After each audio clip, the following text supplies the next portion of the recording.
নমস্কাৰ প্ৰিয় দৰ্শক মই হলো Hirak and welcome to green diary প্ৰিয় দৰ্শক আজি আমি চিনাকি হ'বলৈ ওলাইছো পাম ট্ৰিজ অৰ্থাৎ তামোল বা নাৰিকল জাতীয় গছৰ সৈতে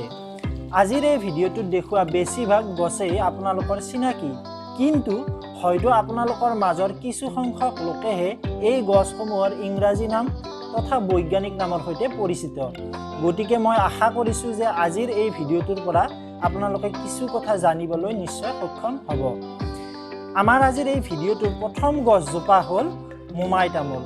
গছজোপা আপোনালোক আটাই নিশ্চয়কৈ চিনি পায় মোমাই তামোলৰ ইংৰাজী নামটো হ'ল এৰিকা পাম বা গোল্ডেন কেন পাম আৰু ইয়াৰ বৈজ্ঞানিক নামটো হ'ল ডিপচিছ লুটেসেন্স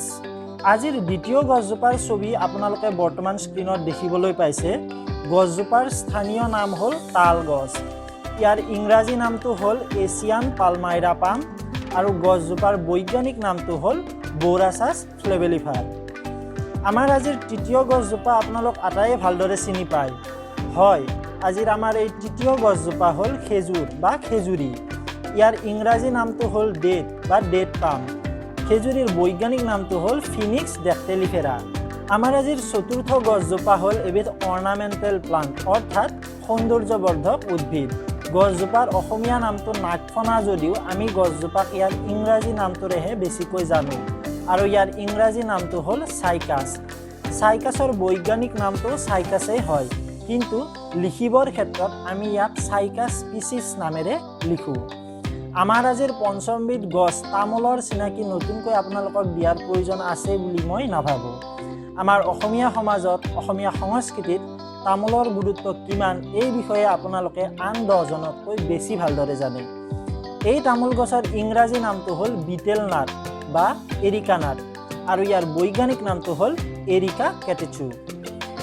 আমাৰ আজিৰ পৰৱৰ্তী গছজোপা আপোনালোকে স্ক্ৰীনত দেখিবলৈ পাইছে এই গছজোপাৰ নাম হ'ল চাউগুটি বা চোৱা তামোল গছজোপাৰ ইংৰাজী নামটো হ'ল ফিছটেইল পাম আৰু ইয়াৰ বৈজ্ঞানিক নামটো হ'ল কেৰিয়টা যাক আমি লিখাৰ সময়ত কেৰিয়টা স্পিচিছ হিচাপে লিখোঁ আমাৰ আজিৰ সপ্তমবিধ গছ আপোনালোকৰ বহুতৰে চিনাকি আৰু যিসকলে চিনি নাপায় তেওঁলোকে ইয়াৰ নামটো হ'লেও শুনিবলৈ পাইছে আমি সৰুতে পঢ়িছিলোঁ নহয় হলৌ উঠিল টকৌ গছত লগাই সদৌ মদৌ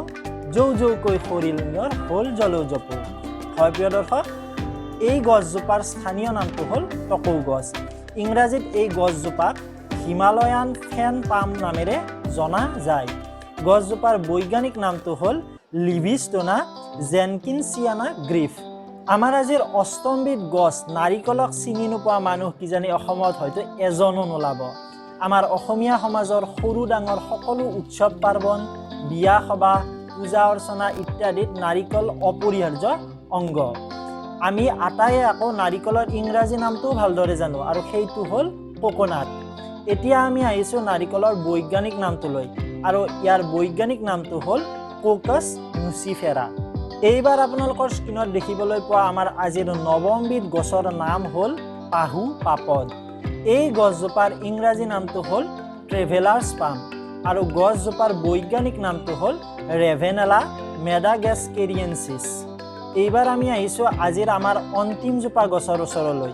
এই গছজোপাক প্ৰধানকৈ ইয়াৰ ইংৰাজী নামটোৰে জনা যায় যদিও কোনো ঠাইত স্থানীয়ভাৱে এই গছজোপাক ৰজাঘৰীয়া তামোল নামেৰে জনা যায় এই গছজোপাৰ ইংৰাজী নামটো হ'ল ৰয়েল পাম আৰু ইয়াৰ বৈজ্ঞানিক নামটো হ'ল ৰয়ষ্টনিয়া ৰেজিয়া প্ৰিয় দৰ্শক আশা কৰোঁ ভিডিঅ'টো আপোনালোকৰ ভাল লাগিছে পৰৱৰ্তী ভিডিঅ'টোত আমি আন 10 জোপা গছৰ স্থানীয় নাম ইংৰাজী নাম তথা বৈজ্ঞানিক নামৰ সৈতে পৰিচয় হ'বলৈ চেষ্টা কৰিম গতিকে আজিলৈ ইমানতে সামৰিছোঁ ধন্যবাদ